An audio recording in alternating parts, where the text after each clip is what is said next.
Você tinha algum ídolo, assim? Você fala, putz, eu quero ser igual esse cara aí. Cara, a gente sempre tive referências, né? Na época, estou falando mais lá na época lá da iniciação. Uhum. Anos depois, né, que eu fiz essas viagens, eu comecei a entender um pouco mais do atletismo, né, e ter uma referência maior, algo mais específico.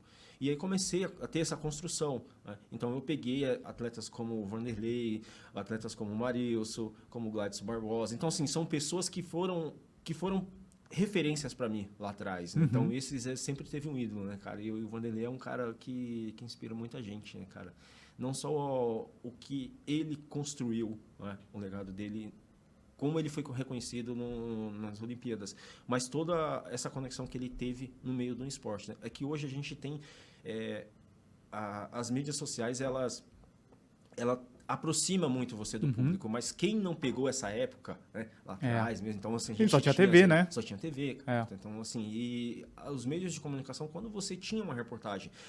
Mas o Vanderlei, a gente sempre teve essa conexão, né, de ter essa proximidade, porque a gente participava de competições, né, de alto rendimento. Então, isso sempre tinha aquele cara como referência. Então, acho que ele é um dos caras que mais inspiraram assim, né, cara? Da hora. E depois você teve... você morava lá no Ceará, né? Depois você veio para São Paulo, né? Isso. Esse foi o caminho direto? Eu comecei a me destacar nas provas nacionais, né, interestaduais. E através de um amigo, ele me indicou para fazer um teste no Esporte Clube Pinheiros na época, né? Então, em 2005, mais ou menos, aí eu fiz um teste no Pinheiros, defendi o Pinheiros por 3 temporadas, né? E aí eu tive algo mais específico.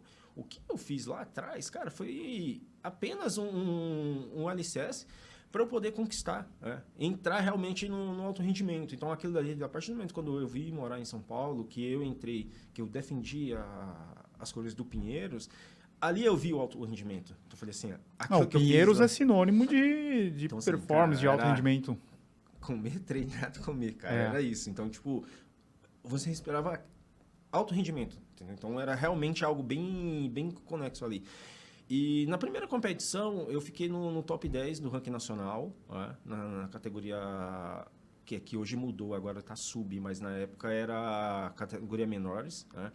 No meu primeiro ano de juniores, que era de 17 a 19 anos, aí eu fiquei no top 3 do ranking nacional, né? E que eu fui medalha de bronze no Campeonato Brasileiro. Então, para mim, aquilo dali já foi uma conexão, como que eu posso te dizer, cara?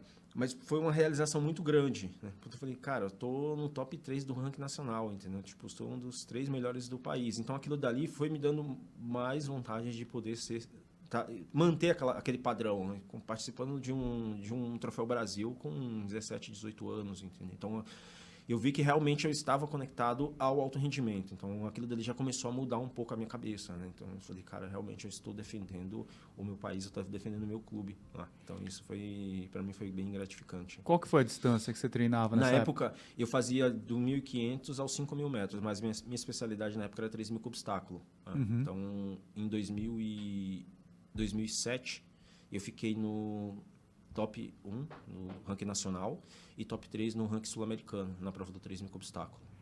E daí você imaginava já competições internacionais, já pensava em seleção nessa época? Como que era? Sim, na verdade, 2007 era para eu ter participado do campeonato sul-americano, né? Mas aí acabei tendo problemas no meio da prova e abandonei a prova, né? Eu não consegui finalizar a prova, cara, estava muito frio e eu tive uma hipoglicemia e apaguei no meio da prova, assim, eu acordei dentro da ambulância, assim, sabe? Onde foi, você lembra? Foi em São Paulo mesmo, foi em São Paulo mesmo. Faltando uma volta, cara, apaguei geral, assim, tipo, não sabe o que aconteceu, tipo, apaguei geral na prova. Caiu o disjuntor. Às vezes acontece. Não, acontece, porque você tá no limite do limite, né? E aí...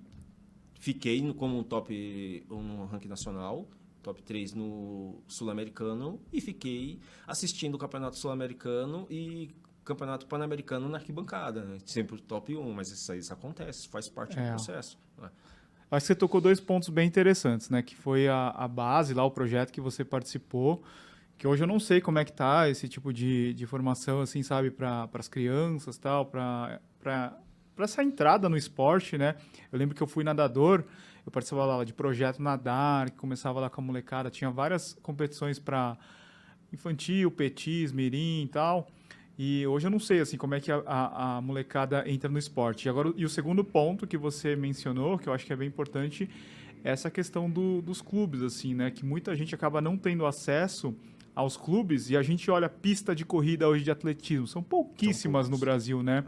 Eu lembro que a gente estava voltando no ano passado, sobrevoando Los Angeles, o avião ia pousar, e Los Angeles é uma cidade bem esparramada. De cima, a gente conseguia ver várias pistas de atletismo. É impressionante. E aqui não. Eu não consigo, acho que não cabe na palma da mão, né? As pistas de atletismo aqui. As boas, né? Porque abandonada tem um monte também. Então. Esse é o grande problema, né, cara? Se tem, você não tem tanto acesso, né? Porque as pistas, elas são destinadas aos atletas, né? Não tem pista aberta ao público, né? E quando tem, elas não têm uma boa condição. Às vezes você consegue ter acesso em algumas cidades, né? Mas aí não são pistas oficiais, são pistas que a gente chama de pó de brita, né? Mas tem um acesso à pista, mas não é todos os locais que têm essa disponibilidade. Né? Tri, você vai lá no Ibirapuera ali, pô, ali era um lugar de troféu Brasil, né? Era uma pista assim que já tiveram vários campeonatos. Hoje você vê assim que a manutenção não é boa, daí você tem poucas pistas em São Paulo. A gente está falando de São Paulo, imagina no resto do Brasil, né? Então como é que você vai formar atletas se o cara não tem o básico que é uma pista, né? Não, exato.